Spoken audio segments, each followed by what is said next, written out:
All right, here we go with section 3 of chapter 2. Here's the focus question for you. The first permanent English settlement in the New World was the Jamestown colony, founded in 1607 by the private Virginia Company. At first, the colony, intended as a means to discover gold or other precious minerals, was plagued by internal divisions, a high death rate, and few supplies from England. While colonists' hope for quick riches were soon dashed, few had any experience with agriculture, leading to starvation, which, when compounded by disease and illness, led to a high death rate. Few settlers survived the first year, and only military discipline imposed by a former soldier, John Smith, saved the colony.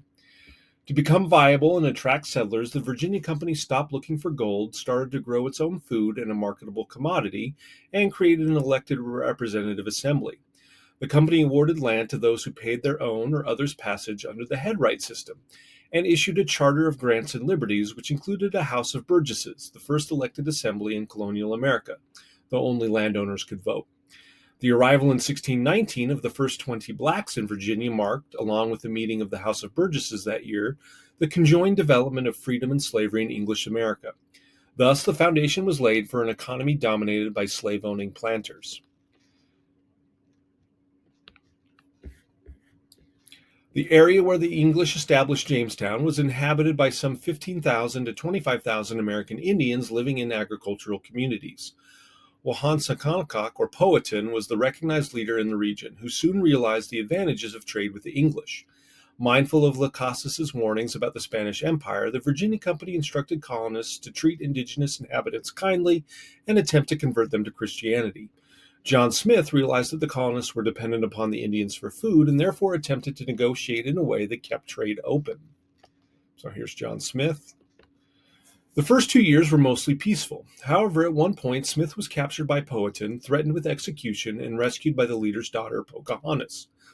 While legend portrays Pocahontas as a rebellious teenager in love, the incident was most likely an elaborate ceremony designed to demonstrate Powhatan's power. Relations deteriorated after Smith returned to England, and colonists massacred villagers indiscriminately.